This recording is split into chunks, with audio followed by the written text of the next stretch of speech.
ഈ മൺമാറും വിൺമാറും മർത്യരെല്ലാം വാക്കുമാറും, എൻ്റെ യേശു വാക്കുമാറാത്തോ. ഈ മൺമാറും വിൺമാറും മർത്യരെല്ലാം വാക്കുമാറും, എൻ്റെ യേശു വാക്കുമാറാത്തോ. ധ്യാനത്തിനായി നാം വായിച്ച സുവിശേഷ ഭാഗത്ത് നിന്ന് വിശുദ്ധ മത്തായി എഴുതിയ സുവിശേഷം 22-ാം അധ്യായം 32-ാം വാക്യം വായിക്കട്ടെ. ഞാൻ അബ്രഹാമിൻ്റെ ദൈവവും ഇസഹാക്കിൻ്റെ ദൈവവും യാക്കോബിൻ്റെ ദൈവവുമാകുന്നു എന്ന് അവൻ അരുളി ചെയ്യുന്നു. എന്നാൽ അവൻ മരിച്ചവരുടെ ദൈവമല്ല, ജീവനുള്ളവരുടെ ദൈവമത്രേ. മത്തായിയുടെ സുവിശേഷം 22-ാം അധ്യായം 15-ാം വാക്യം മുതൽ നാം വായിക്കുമ്പോൾ യേശുവിനെ കൊടുക്കുവാനുള്ള ധാരാളം ചോദ്യങ്ങളുമായി പരീശന്മാരും ഹെരോദ്യരും ഒക്കെ അണിനിരക്കുകയാണ്. പല ചോദ്യങ്ങളാണ്. ഒന്ന് 15-ാം വാക്യങ്ങൾ വായിക്കുമ്പോൾ കൈസർക്ക് കരം കൊടുക്കുന്നത് വിഹിതമോ എന്ന് ചോദിക്കുന്നു. വീണ്ടും നമ്മളിന്ന് വായിച്ച ഭാഗത്ത് സദൂക്യർ ചോദിക്കുന്നു, പുനരുത്ഥാനത്തിൽ ഒരു സ്ത്രീ 7 പേര് വിവാഹം കഴിച്ചു, 7 പേരും പുനരുത്ഥാനത്തിൽ ഉയർത്തുമല്ലോ, ആരുടെ ഭാര്യയാകുമെന്ന് ചോദിക്കുന്നു. ഇങ്ങനെ യേശുവിനെ വാക്കിൽ കൊടുക്കുവാൻ 25-ാം വാക്യം ആരംഭിക്കുന്ന എങ്ങനെയാണ്? അനന്തരം പരീശന്മാർ ചെന്ന് അവനെ വാക്കിൽ കൊടുക്കേണ്ടതിന് ആലോചിച്ചു. യേശുവിനെ കൊടുക്കുവാനുള്ള ചോദ്യങ്ങളായിരുന്നു. എന്നാൽ ഇന്ന് നാം വായിച്ച 33-ാം വാക്യത്തിൽ പുരുഷാരം ഇത് കേട്ടിട്ട് അവന്റെ ഉപദേശത്തിൽ വിസ്മയിച്ചു. വാക്കിൽ കൊടുക്കുവാൻ വന്നവർ വിസ്മയത്തോടെ യേശുവിന്റെ വാക്കുകൾ കേട്ട് മടങ്ങുകയാണ്. ഇവിടെ യേശു പറയുന്ന പ്രധാനപ്പെട്ട ഒരു സ്റ്റേറ്റ്മെന്റ്, ഒരു വാക്യം ഇങ്ങനെയാണ്: ഞാൻ അബ്രഹാമിന്റെ ദൈവവും ഇസഹാക്കിന്റെ ദൈവവും യാക്കോബിന്റെ ദൈവവുമാണ്. ദൈവത്തെ പഴയ നിയമത്തിലെ ഏറ്റവും പ്രധാനപ്പെട്ട 3 വ്യക്തികളിലൂടെ പരിചയപ്പെടുത്തുകയാണ്. നമ്മൾ പ്രാർത്ഥനയിലൊക്കെ പലപ്പോഴും ആമുഖമായിട്ട് ഈ വാക്യം പറഞ്ഞാണ് പലപ്പോഴും പ്രാർത്ഥിക്കുന്നത്. എന്തുകൊണ്ട് അബ്രഹാമിന്റെയും ഇസഹാക്കിന്റെയും യാക്കോബിന്റെയും പേര് യേശു ഉദ്ധരിക്കുന്നു എന്ന് ചോദിച്ചാൽ, അവരെല്ലാം പാപങ്ങളും തിന്മകളും അവരുടെ ജീവിതത്തിൽ വന്നുവെങ്കിലും ദൈവീകരിക്കപ്പെട്ട ആളുകളാണ്. പാപം ചെയ്ത് ദൈവ തേജസ് നഷ്ടപ്പെടുത്തിയ മനുഷ്യരിൽ നിന്നും വ്യത്യസ്തമായ ഒടുവിൽ ദൈവ തേജസ്സിനെ തിരികെ നേടിയവരാണ്. അതുകൊണ്ടാണ് ഇവരെ ഉദ്ധരിച്ചുകൊണ്ട് ഇവരുടെ ദൈവമാണ് നമ്മുടെ ദൈവം എന്ന് പറയുന്നത്. ഈ 3 പേരെയും നമുക്കറിയാം. ഈ യാക്കോബിനെ കുറിച്ച് നമ്മൾ മുമ്പേയും ചിന്തിച്ചിട്ടുണ്ട്. എന്നാലും ചില കാര്യങ്ങളിലൂടെ പറയുവാൻ നമ്മൾ ആഗ്രഹിക്കുകയാണ്. യാക്കോബ് എന്ന പച്ചയായ മനുഷ്യനെ നമുക്കൊന്ന് അല്പസമയം, ചുരുങ്ങിയ സമയം കൊണ്ട് ധ്യാനിക്കാം. എന്തുകൊണ്ടാണ് പഴയ നിയമത്തിലെ ഇങ്ങനെയുള്ള വ്യക്തികളെ നമ്മൾ ധ്യാനിക്കുന്നതെന്ന് ചോദിച്ചാൽ, നൂറ്റാണ്ടുകൾക്ക് എഴുതിയ ചരിത്ര സംഭവങ്ങളാണ്. പക്ഷെ ഇന്നും അവയൊക്കെ നമ്മുടെ ജീവിതവുമായി ബന്ധിപ്പിക്കുമ്പോൾ ഒരുപാട് താരതമ്യങ്ങൾ കാണാം. ഒരുപാട് നമ്മുടെ ജീവിതത്തോട് ചേർന്ന് നിൽക്കുന്ന ചില അനുഭവങ്ങൾ നമുക്ക് അതിൽ നിന്ന് പങ്കിടുവാനായിട്ട് സാധിക്കും. മറ്റൊരർത്ഥത്തിൽ പറഞ്ഞാൽ നമ്മുടെയൊക്കെ പരിച്ഛേദമാണ് ഈ യാക്കോബ്. യാക്കോബിന്റെ പ്രധാനപ്പെട്ട ഒരു വാക്യം നമ്മളെപ്പോഴും പാട്ടുകളിലൂടെ പാടാറുണ്ട്, പ്രാർത്ഥിക്കാറുണ്ട്. അത് ഉൽപ്പത്തി പുസ്തകം 32-ാം അധ്യായം 26-ാം വാക്യമാണ്. യാക്കോബ് ദൂതനെ കണ്ടുമുട്ടുമ്പോൾ ദൂതനോട് പറയുകയാണ്, നീ എന്നെ അനുഗ്രഹിച്ചല്ലാതെ ഞാൻ നിന്നെ വിടുകയില്ല. നീ എന്നെ അനുഗ്രഹിച്ചല്ലാതെ ഞാൻ നിന്നെ വിടുകയില്ല. എനിക്ക് തോന്നുന്നു നമ്മുടെ ഈ 2021 വർഷത്തെ ഒരു കുറിവാക്യമാണ്, നമ്മുടെയൊക്കെ പ്രാർത്ഥനാ വാക്യമായിട്ട് ഈ വാക്യം തിരഞ്ഞെടുത്താൽ കൊള്ളാം. നമ്മളെല്ലാവരും ഈ വാക്യത്തെ ഒന്ന് ഓർമ്മിക്കുന്നില്ല. നീ എന്നെ അനുഗ്രഹിച്ചല്ലാതെ ഞാൻ നിന്നെ വെറുതെ വിടുകയില്ല, ഞാൻ നിന്നെ വിടുകയില്ല. പെനിയേൽ എന്ന സ്ഥലത്ത് വെച്ചാണ് 32-ാം അധ്യായം നമ്മൾ വായിക്കുമ്പോൾ പെനിയേൽ എന്ന് പറയുന്ന സ്ഥലത്ത് വെച്ചാണ് യാക്കോബിന്റെ ഈ പ്രഖ്യാപനം ഉണ്ടാകുന്നത്, ഈ വാക്യം ഉണ്ടാകുന്നത്. യാക്കോബിന്റെ ജീവിതത്തെ എല്ലാം പറയുവാനുള്ള സമയമില്ല. നമ്മൾ വളരെ ചുരുക്കമായി പോയിന്റ്സ് മാത്രം പറഞ്ഞു പോകാം. ജീവിതത്തെ നമുക്ക് 3ആയിട്ട് തിരിക്കാം. യാക്കോബിന്റെ ജീവിതത്തിന്റെ ഓരോ ഘട്ടങ്ങളെയും നമുക്ക് 3ആയിട്ട് തിരിക്കാം. ഒന്നാമത്തെ ഘട്ടം എന്ന് പറയുന്നത് ഉൽപ്പത്തി പുസ്തകം നമ്മൾ വായിക്കുന്നത് നമുക്ക് മനസ്സിലാവും. Pre Peniel experience. പെനിയേലിൽ വെച്ച് യാക്കോബിനുണ്ടാകുന്ന അനുഭവം നമുക്കറിയാം. 32-ാം അധ്യായത്തിൽ പറയുന്നു. അവിടെ വെച്ച് ദൂതൻ പ്രത്യക്ഷപ്പെടുകയും യാക്കോബിനെ അനുഗ്രഹിക്കുകയും ചെയ്യുന്ന ഒരു ഭാഗം. അതിന് മുമ്പൊരു ജീവിതം ഉണ്ടായിരുന്നു പെനിയേലിൽ. അതിനെയാണ് നമ്മൾ പറയുന്നത് പെനിയേലിന് മുൻപുള്ള യാക്കോബിന്റെ ജീവിതാനുഭവം, പ്രീ പെനിയേൽ എക്സ്പീരിയൻസ്. രണ്ടാമത്തെ ഘട്ടം എന്ന് പറയുന്നത് 32-ാം വാക്യത്തിലാണ്, ഉൽപ്പത്തി പുസ്തകം. അത് പെനിയേൽ എക്സ്പീരിയൻസ് എന്നാണ്. പെനിയേലിൽ വെച്ചുണ്ടായ അനുഭവം, പെനിയേലിൽ വെച്ചുണ്ടായ അനുഭവം. മൂന്നാമത്തെ ഘട്ടം എന്ന് പറയുന്നത് പോസ്റ്റ് പെനിയേൽ എക്സ്പീരിയൻസ്, പെനിയേലിന് ശേഷമുള്ള അനുഭവം. ഒരുപക്ഷെ നമ്മുടെ എല്ലാവരുടെയും ജീവിതങ്ങളിൽ ഇത്തരത്തിലുള്ള അനുഭവങ്ങളുണ്ട്. നമ്മൾ കോവിഡിന്റെ ഒരു കാലഘട്ടത്തിലാണ് കടന്നുപോയിക്കൊണ്ടിരിക്കുന്നത്. അതിന്റെ പീക്ക് സ്റ്റേജ് കുറഞ്ഞെങ്കിലും ഇപ്പോഴും ആ ഒരു ഭീതിയൊക്കെ നമുക്കുണ്ട്.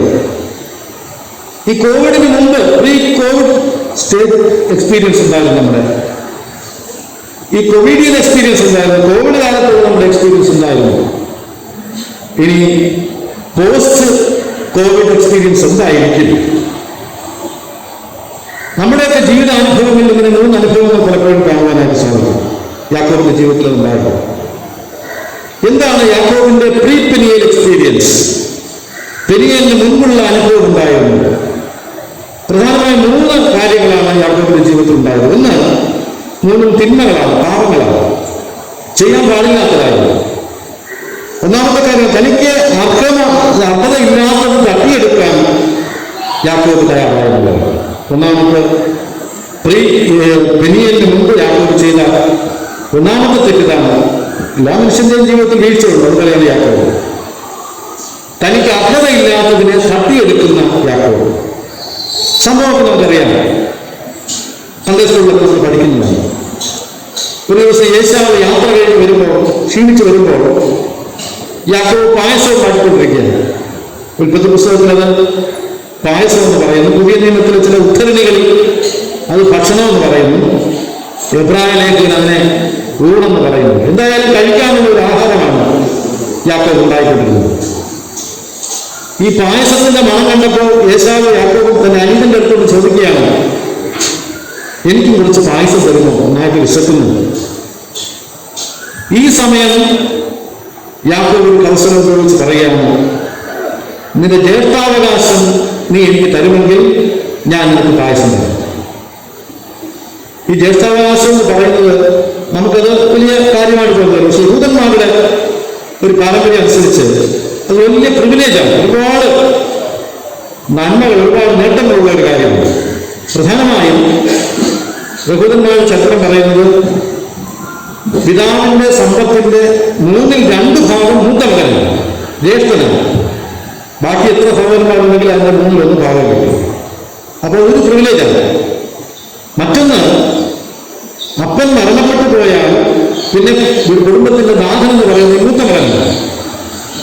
വസ്തുവൊക്കെ ഭാഗം വെച്ച് കൊടുക്കാൻ ഈ മൂത്ത മകനാണ് ചെയ്യേണ്ടത്. അവന്റെ ഇഷ്ടം പോലെ ചെയ്യാം. നമുക്കറിയാം, യേശുവിന്റെ ഒരിക്കൽ ഒരു മനുഷ്യൻ വന്ന് ചോദിച്ചു, എന്റെ സഹോദരനോട് എനിക്ക് കിട്ടാനുള്ളതെങ്കിലും തരണമെന്ന് പറഞ്ഞു. യേശു അത് കാര്യമാക്കിയില്ല. പക്ഷെ ആ സംഭവം വേദപുസ്തക പണ്ഡിതന്മാർ വ്യാഖ്യാനിക്കുന്നത് എങ്ങനെയാണ്? അവന്റെ അപ്പൻ മരിച്ചു വയ്ക്കാം, ജ്യേഷ്ഠനായിരിക്കും സ്വത്തുക്കൾ പങ്കുവയ്ക്കേണ്ടത്. അപ്പൊ അവന് കിട്ടാൻ അർഹതയുള്ളത് കിട്ടാതിരുന്നപ്പോൾ അവൻ യേശുവിനോട് വരാൻ പറഞ്ഞായിരിക്കും. ഇവിടെ യാക്കോബ് തന്റെ ജ്യേഷ്ഠനിൽ നിന്ന് അവകാശം തട്ടിയെടുക്കുകയാണ്. അർഹതയില്ലാത്തതാണ്, പക്ഷെ അത് തട്ടിയെടുക്കുകയാണ്. നമുക്കൊരു യാക്കോബിനോട് ഒരു വലിയ വിമർശനമൊക്കെ തോന്നി മനസ്സിലല്ലേ? എന്നാലും അങ്ങനെ ചെയ്തല്ലോ. ഞങ്ങളുടെ നാട്ടിൽ വർഷങ്ങൾക്ക് മുമ്പ് വീട്ടിൽ നടന്ന സംഭവം ഞാൻ പറയാം. ഒരു മാതാപിതാക്കൾക്ക് 7 മക്കളുണ്ട്. കുറച്ച് ഭൂസ്വത്തൊക്കെ ഉണ്ട്. അവർ കൃഷി ചെയ്താണ് ജീവിക്കുന്നത്. എല്ലാവരും കൃഷിയാണ്. അമ്മയും പെൺമക്കളും ആടുമാടുകളെയൊക്കെ വളർത്തും. അപ്പൻ വയലിൽ പോയി കൃഷി ചെയ്യും. കുറച്ച് തെങ്ങുണ്ട്, അതിനകത്ത് കുറച്ച് വയ്ക്കും. തേങ്ങയൊക്കെ വെക്കുന്ന സ്വന്തമാണ്. അങ്ങനെ ഇരിക്കുമ്പോൾ ഞങ്ങളുടെ നാട്ടിൽ കോളനുണ്ടായി, കനീച്ചൊരു കോളൻ. വർഷം മുമ്പുള്ള സംഭവമാണ്. അപ്പൊ ഞങ്ങളുടെ നാട്ടിലെ ആ വീട്ടിലെ 7ാമത്തെ മകൻ, ഇളയ മകൻ ഒരാഗ്രഹം. ബാക്കി എല്ലാവരും 10ാം ക്ലാസ് വരെ പഠിച്ചിട്ട് ജോലിയാണ്, കൃഷിയാണ്. അപ്പൊ ഏഴാമത്തെ മകന് ആഗ്രഹം അവന് കോളേജിൽ പഠിക്കണം, പ്രീ ഡിഗ്രി പഠിക്കണം. അവൻ ആഗ്രഹം അപ്പനോട് പറഞ്ഞപ്പോൾ അപ്പൻ നിരസിച്ചു. മറ്റു മക്കളൊന്നും പഠിച്ചില്ലല്ലോ, പിന്നെ നീ എന്തിനു പഠിക്കണം, നീ കൃഷി ചെയ്യാനായിട്ട് പോകുക. എന്നാൽ അമ്മ ഇത് കേട്ടപ്പോൾ അമ്മയ്ക്ക് ഭയങ്കര സങ്കടം വന്നു. അമ്മ ഈ മക്കളെ എല്ലാം വിളിച്ചു കൂട്ടി, മറ്റു 6 മക്കളെയും വിളിച്ചു കൂട്ടിയിട്ട് പറഞ്ഞു, നമുക്ക് അവനെ പഠിപ്പിക്കണം. ഉടനെ തന്നെ ആൺമക്കളെല്ലാവരും പറഞ്ഞു, നമുക്ക് പഠിപ്പിക്കാം. ഞാൻ കുറച്ച് കൂടുതൽ അപ്പന് വേണ്ടി അധ്വാനിക്കാം. അപ്പൻ്റെ കൂടെ പോയി കൂടുതൽ സമയം ഞാൻ അധ്വാനിക്കാം. ആ കൂടുതൽ സമയം അധ്വാനിച്ച് കിട്ടുന്ന നേട്ടങ്ങൾ അവർക്ക് പഠിത്തത്തിൽ ഉപയോഗിക്കാം. അപ്പൊ പെൺമക്കളും പറഞ്ഞു, ഞങ്ങൾ കുറച്ചുകൂടെ നാട്ടിൻകുട്ടികളാക്കി വാങ്ങി വളർത്താം, അതിൽ നിൽക്കുന്ന കൂടുതൽ വാങ്ങി ഇളയമകനെ പഠിപ്പിക്കാനായിട്ട് എടുക്കാം. അവരെല്ലാവരും കൂടെ ചേർന്ന് അപ്പനോട് പറഞ്ഞു. അപ്പൻ സമ്മതിച്ചു, അങ്ങനെ പഠിച്ചു. ഇളയമകൻ പ്രീ ഡിഗ്രി കഴിഞ്ഞു, ഡിഗ്രി കഴിഞ്ഞു. ഇന്നത്തെ കാലത്ത് വടക്കേ ഇന്ത്യയിൽ റെയിൽവേയിൽ ജോലി കിട്ടി. നല്ല ശമ്പളമാണ് റെയിൽവേയിൽ. കുറച്ചു കാലം കഴിഞ്ഞപ്പോൾ ഈ പെൺമക്കൾ വിവാഹപ്രായമാണ്. അപ്പൊ ഇളയ മകനെ അപ്പൻ കത്തയച്ചു. അന്ന് കത്ത് മാത്രമേ ഉള്ളൂ, ഫോണൊന്നുമില്ല. കത്തയച്ചു നമ്മുടെ മൂത്ത മകളിൽ മൂത്ത കുട്ടിയെ കല്യാണം കഴിപ്പിക്കണം, ആലോചനകളൊക്കെ വരുന്നുണ്ട്, നീ സാമ്പത്തികമായി സഹായിക്കണം, നമുക്ക് സ്വത്തുക്കളൊക്കെ ഉണ്ടെന്നേ ഉള്ളൂ, വസ്തുക്കളൊക്കെ ഉണ്ടെന്നേ ഉള്ളൂ, പൈസയില്ല, നീ സഹായിക്കണം. പിള്ളേർക്ക് മറുപടി അയച്ചു. ഞാൻ പറഞ്ഞു സഹായിക്കാം, പക്ഷെ സഹായിക്കുമ്പോൾ ഈ മക്കൾ അയക്കാനുള്ള ഉത്തരവാദിത്വം എൻ്റെത് മാത്രമല്ല, എല്ലാ മക്കൾക്കും ഉള്ളതാണ്. അതുകൊണ്ട് അവരുടെയും കൂടെ അവരുടെ സ്വത്തുക്കൾ എൻ്റെ പേരിലാക്കി തന്നാൽ ഞാൻ അവരെ സഹായിക്കാം. എനിക്ക് തോന്നുന്നു ഈ മനുഷ്യന്റെ ഉള്ളിൽ യാത്രയുണ്ട്, അല്ലേ? അവർ അർഹതയില്ലാത്തതിനെ തട്ടിയെടുക്കുന്നു. പലപ്പോഴും നമ്മുടെ ജീവിതത്തിൽ ഏതെങ്കിലും അർഹതയില്ലാത്ത നന്മകൾ നാം തട്ടിയെടുക്കുന്നുവെങ്കിൽ നമ്മുടെ ഉള്ളിൽ യാക്കോബുണ്ട്, നമ്മൾ തിരിച്ചറിയണം. രണ്ടാമത് യാക്കോബിന്റെ പെനിയലിന് മുമ്പുള്ള അനുഭവം എന്ന് പറയുന്നത് അപ്പന്റെ ബലഹീനതയെ കൗശലം കൊണ്ട് അവൻ നേരിടുകയാണ്. അപ്പന്റെ ഒരു ബലഹീനത എന്ന് പറഞ്ഞാൽ എന്താണ്? വേട്ട ഇറച്ചി തിന്നണം. ഇസഹാക്കിന്റെ കുടുംബത്തിൽ പ്രാർത്ഥനയുണ്ട്, ഭക്തിയുണ്ട്, എല്ലാ കാര്യങ്ങളുണ്ട്. പക്ഷേ അവിടെ ഒരു ചെറിയ പ്രശ്നം ഉണ്ടായിരുന്നു. എന്താണെന്ന് അറിയാമോ? ഉൽപ്പത്തി പുസ്തകം 25-ാം 28-ാം വാക്യം വായിക്കുമ്പോൾ കാണാം. വായിച്ച് സഹായിക്കുന്നതാണ്, കുറച്ചുകൂടെ നമുക്ക് മനസ്സിലാവും. ഉൽപ്പത്തി പുസ്തകം 25-ാം അധ്യായം 28-ാം വാക്യം.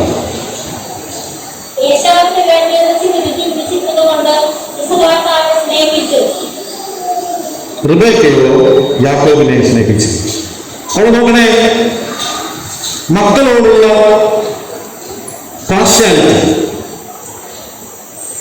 വേട്ടയിറച്ചി തിന്ന് അതിൽ കൊതിപിടിച്ചു പോയ ഇസഹാക്ക് അത് കൊണ്ടുവരുന്ന മൂത്ത മകൻ ഏശാവിനെയാണ് കൂടുതൽ സ്നേഹിച്ചത്. എന്നാൽ റിബേക്കയാകട്ടെ ഇളയ മകനെ സ്നേഹിച്ചു. അപ്പൊ ഇവിടെ ഈ കുടുംബത്തിലുണ്ടായ ഒരു വലിയ പ്രശ്നം എന്ന് പറയുന്നത് മക്കളെ വേർതിരിച്ച് കണ്ടുകൊണ്ടുള്ള ഡിസ്ക്രിമിനേഷൻ. എൻ്റെ ഒരു ചെറിയ ശുശ്രൂഷ കാലയളവിൽ പല പള്ളിയിൽ നിന്ന ഒരു അനുഭവത്തിൽ ഞാൻ പറയുകയാണ്. പല വീടുകളിലും പ്രശ്നങ്ങളൊക്കെ വരുമ്പോൾ പ്രാർത്ഥനയ്ക്ക് പ്രശ്നങ്ങൾ പരിഹരിക്കാറുണ്ട്, ഞങ്ങളൊക്കെ വിളിച്ചുകൊണ്ട് പോകാറുണ്ട്.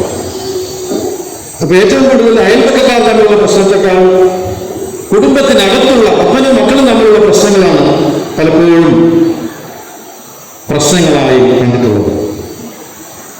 ഇവിടെ യാക്കോബ് കൗശലം കൊണ്ട് അപ്പന്റെ ബലഹീനതയെ ചൂഷണം ചെയ്യണം. മൂത്ത മകനോടുള്ള സ്നേഹം വേട്ടയിറച്ചിയുടെ രുചിയാണെങ്കിൽ അവന് വേട്ടയിറച്ചിയെ കൊണ്ടുവരികയാണ്.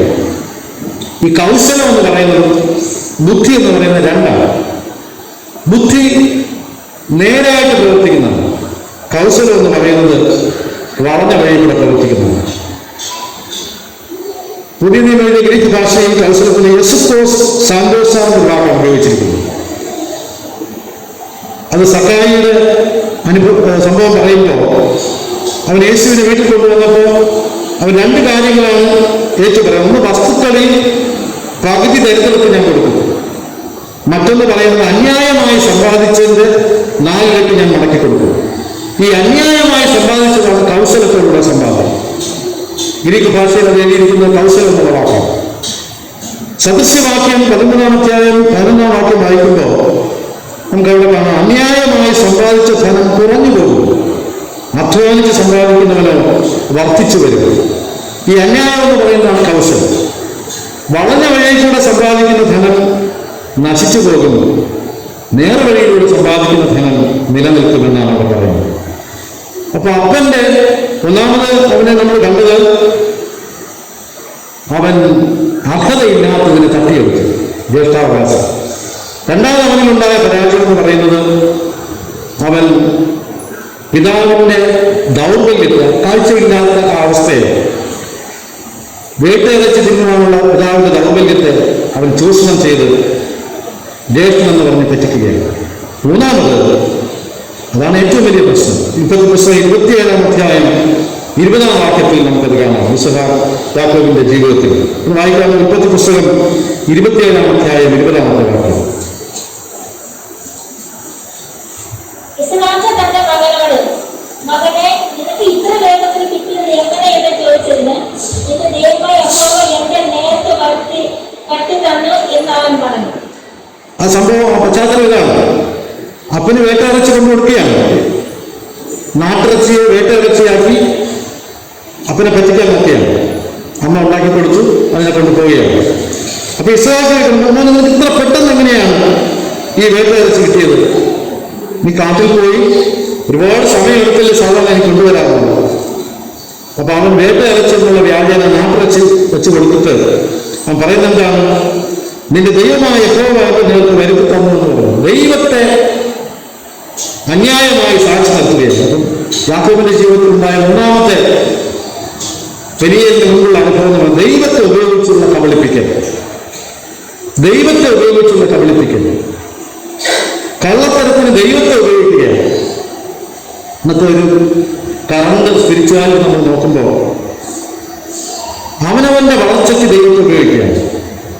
ഈ അടുത്ത കാലത്ത് നമ്മൾ മാധ്യമങ്ങളിലൂടെ കണ്ടു, ഒരുപക്ഷെ നമുക്കൊക്കെ തോന്നുന്നുണ്ടാകും, ക്രിസ്ത്യാനികളായിട്ടുള്ള ഭക്തന്മാരായിട്ടുള്ള ആളുകളുടെ പേരിൽ അവരുടെ വീടുകൾ റെയ്ഡ് നടത്തുന്നു, കോടിക്കണക്കിന് തുകകൾ കണക്കിൽപ്പെടാത്തത് കണ്ടുപിടിക്കുന്നു, സ്വർണങ്ങൾ കണ്ടുപിടിക്കുന്നു.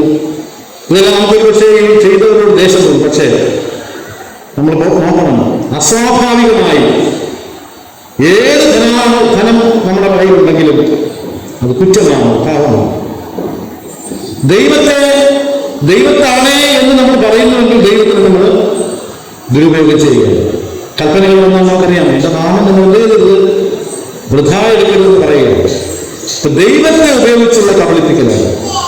ഞാനിങ്ങനെ നടന്ന് കടലിൽ കാട്ടിലോട്ട് പോവുകയായിരുന്നു വേട്ടയിറച്ചി എടുക്കാനായിട്ട്. മാനിനെ തേടുകയും നമ്മൾ ഒപ്പയാണ് ദൈവം ഒരു മാനിനെ ഇഞ്ഞു കൊണ്ടുവന്നു. ദൈവത്തെ തെറ്റായി ഉപയോഗിക്കുകയാണ്. അങ്ങനെ ഈ 3 അനുഭവങ്ങളാണ് യാക്കോബിന്റെ ജീവിതത്തിൽ പെനിയേൽ അനുഭവത്തിന് മുൻപായിട്ടുണ്ടായത്. 3 തിന്മകളാണ്. അതുകൊണ്ട് യാക്കോബിന്റെ പെനിയേലിന് മുമ്പുള്ള ജീവിതം എന്ന് പറയുന്നത് ഒറ്റ വാക്കി പറഞ്ഞ പാപജീവിതമാണ്. രണ്ടാമത് പെനിയേൽ അനുഭവം എന്താണെന്ന് നോക്കാം. പിന്നീട് അവൻ നമുക്കറിയാം ഹാരാനിൽ ഓടിപ്പോയി യാക്കോബ്. ആ സംഭവമൊക്കെ ഞാൻ പറയുന്നില്ല, നിങ്ങൾ വായിച്ചു നോക്കും. നല്ല രസകരമായിട്ട് നമുക്ക് മനസ്സിലാക്കാനായിട്ട് സാധിക്കും. അമ്മാവനായ ലാബാന്റെ വീട്ടിൽ പോയി അവിടെ 7 വർഷം റാഹേലിന്റെ ഇളയ മകളെ കെട്ടാൻ വേണ്ടി അവിടെ താമസിക്കുകയാണ്. പിന്നീട് ആ സംഭവം നമുക്കറിയാം. കല്യാണം കഴിഞ്ഞു പിറ്റേ ദിവസം രാവിലെ അവിടെ നോക്കിയപ്പോൾ അവിടെ നിൽക്കുന്ന മൂത്ത പെൺകുട്ടിയാണ് ലേയ. പിന്നീട് വീണ്ടും ഈ റാഹേലിനെ കിട്ടാനായിട്ട് 7 വർഷം കൂടെ അവിടെ താമസിക്കുകയാണ്, 14 വർഷം. ചരിത്രം 7 ദിവസം പറയുന്നത്. അത് കഴിഞ്ഞ് വീണ്ടും ഒരു 6 വർഷം കൂടെ ആളുകളെ മേയിച്ചുകൊണ്ട്, ലാബാന്റെ ആളുകളെ മേയിച്ചുകൊണ്ട് അവിടെ താമസിക്കുകയാണ്. അങ്ങനെ 20 വർഷം. ഒരു മനുഷ്യന്റെ ആയുസ്സിൽ 20 വർഷം എന്ന് പറയുന്നത് നിസ്സാരമല്ല, നമുക്കറിയാം. ഈ 20 വർഷവും അവൻ പെനിയേലിന് മുമ്പായിട്ട് ലാബാന്റെ വീട്ടിൽ ചെലവഴിക്കുകയാണ്. അമേരിക്കയിൽ സാധാരണ ഇംഗ്ലീഷ് പറയാം. അപ്പോൾ എങ്ങനെയാണ്? You can cheat some people for all the time, You can teach all the people for some time, but you can't teach all the people for all the time. എന്ന് പറഞ്ഞാൽ നിങ്ങൾക്ക് കുറച്ച് ആളുകളെ എല്ലാ കാലത്തും പറ്റിക്കാം, നിങ്ങൾക്ക് കുറച്ച് എല്ലാ ആളുകളെയും എല്ലാ സമയം പറ്റിക്കാൻ പറ്റില്ല. നമ്മൾ പറയുന്നത് കൊടുത്താൽ വെള്ളത്തിൽ കിട്ടും, അല്ലേ? പൊട്ടനെ ചെട്ടി ചതിച്ചാൽ ചെട്ടിയെ ദൈവം ചതിക്കും. ഞാൻ പാഠശാലയൊക്കെ പറയുന്ന ഒരു ചൊല്ലാണ്. എന്തായാലും അപ്പനെയും സഹോദരനെയും പറ്റിച്ചുവെന്നാണ് ഈ യാക്കോബിനെ 20 വർഷം കല്യാണം കഴിക്കാൻ വേണ്ടി ചെലവാക്കേണ്ടി വന്നത്. ഇതാണ് യാക്കോബിന്റെ ജീവിതത്തിലെ പിരിയലിനുണ്ടായ മറ്റൊരവസ്ഥ. അതിനുശേഷം അവൻ ഉൽപ്പത്തി പുസ്തകം 32-ാം അധ്യായം 22 മുതൽ വായിച്ചു നോക്കും. ഇതെല്ലാം കഴിഞ്ഞു, 20 വർഷം കഴിഞ്ഞു, 2 ഭാര്യമാരായി, കുറെ സമ്പത്തുകളൊക്കെ കിട്ടി. അവൻ രാത്രിയിൽ എഴുന്നേറ്റ് 22-23 വാക്യങ്ങൾ, ഉൽപ്പത്തി 32-ന്റെ 22-23 വാക്യങ്ങൾ. രാത്രിയിൽ അവൻ എഴുന്നേറ്റ് തന്റെ 2 ഭാര്യമാരെയും 2 ദാസിമാരെയും 11 പുത്രന്മാരെയും കൂട്ടി യാബോക്ക് കടവ് കടന്നു. അങ്ങനെ അവനവരെ കൂട്ടി ആറ്റിനക്കരെ കടത്തി. എന്നിട്ട് തനിക്കുള്ളതൊക്കെയും അക്കരെ കടത്തിയ ശേഷം യാക്കോബ് തനിയെ ശേഷിച്ചു. അപ്പൊ യാബോക്ക് തീരത്തിനപ്പുറത്ത് തന്റെ ഭാര്യമാരെയും തനിക്കുള്ള എല്ലാ സമ്പത്തും കടത്തിയതിനു ശേഷം ആ യാബോക്ക് തീരത്തിന്റെ ഇപ്പുറത്ത് ഈ യാക്കോബ് ഒറ്റയ്ക്ക് ശേഷിക്കുകയാണ്. യാക്കോബിന്റെ ജീവിതത്തിലെ നിർണായകമായ സംഭവം അതൊക്കെയാണ്. പെനിയൽ അനുഭവം കൂടെ പറയുകയാണ്. അവൻ എഴുന്നേറ്റു. ചില കാര്യങ്ങളിൽ നമ്മളെ തന്നെ മനസ്സിലാക്കാനായിട്ട് നമുക്ക് ഒറ്റയ്ക്കിരിക്കേണ്ടതായിട്ട് വരും. ധ്യാനം ആവശ്യമാണ്. 2 ആഴ്ച മുമ്പ് നമ്മൾ ചിന്തിച്ച് യേശു ക്രിസ്തു അതിരാവിലെ എഴുന്നേറ്റ് നിർജ്ജന സ്ഥലത്ത് പോയി, പ്രാർത്ഥിക്കാനായിട്ട് പോയി. ആരുമില്ലാത്ത സ്ഥലത്ത് തന്റെ സമ്പത്തുകളും തനിക്കുള്ളതെല്ലാം തന്നെ മാറ്റി നിർത്തിയിട്ട് യാക്കോബ് ഈ പെനിയയിൽ ധ്യാനിക്കുകയായിരുന്നു. അവിടെ ധ്യാനിച്ചുകൊണ്ടിരുന്നപ്പോൾ അവൻ അവിടെ എഴുന്നേൽക്കുകയാണ്. അവിടെ എഴുന്നേറ്റു. ധൂർത്തപുത്രൻ നമ്മൾ ചിന്തിച്ചു, അവനും സുബോധം വന്നപ്പോൾ എഴുന്നേറ്റു.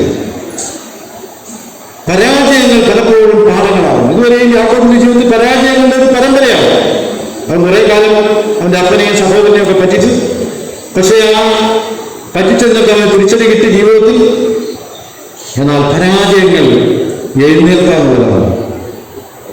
ലോകത്തിലെ വിദ്യാർത്ഥികളോട് അബ്ദുൽ കലാം 3 വാക്കുകൾ പറയുകയാണ്. അദ്ദേഹം പുസ്തകത്തിൽ എഴുതിയിട്ടുണ്ട്. അദ്ദേഹം പറയുന്നത് there is no end. END അവസാനം. എന്തുകൊണ്ടെന്നാൽ അദ്ദേഹം പറഞ്ഞു end means effort never dies. എന്തെന്ന് പറഞ്ഞാൽ പരിശ്രമങ്ങൾ ഒരിക്കലും മരിക്കുന്നില്ല. അദ്ദേഹം പറയുന്നു there is no because no is next opportunity. No എന്ന് പറയുന്നത് അടുത്ത അവസരമാണ്. എന്നിട്ട് അദ്ദേഹം 3 പറയുന്നു there is no fail. fail. എന്നിട്ട് അദ്ദേഹം fail is first attempt in learning. പഠനങ്ങളുടെ ആദ്യ ശ്രമമാണ് ഫെയിൽ, പരാജയം. അങ്ങനെ ഞാൻ പറഞ്ഞ ചുരുക്കം ഇതേ ഉള്ളൂ. പരാജയങ്ങൾ എന്ന് പറയുന്നത് പാഠങ്ങൾ പഠിക്കാനുള്ളതാണ്. യാക്കോബിന്റെ ജീവിതത്തിലെ പരാജയങ്ങളെല്ലാം അവന്റെ ജീവിതത്തിൽ പാഠങ്ങളാണ്. അവൻ എഴുന്നേൽക്കുകയാണ്. അപ്പോഴാണ് ദൂതൻ അവിടെ വരുന്നതും ദൂതനുമായി മൽപ്പിടുത്തം ഉണ്ടാകുന്നത്.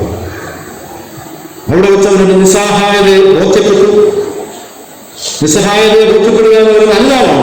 അവൻ ഏറ്റുപറയുകയാണ്. ഉൽപ്പത്തി പുസ്തകം 32-ാം 27-ാം വാക്യത്തിലെത്തുമ്പോൾ ദൂതൻ അവരോട് ചോദിക്കുകയാണ്, നിന്റെ പേരെന്താണ്? അവൻ പറയുകയാണ് യാക്കോബ്.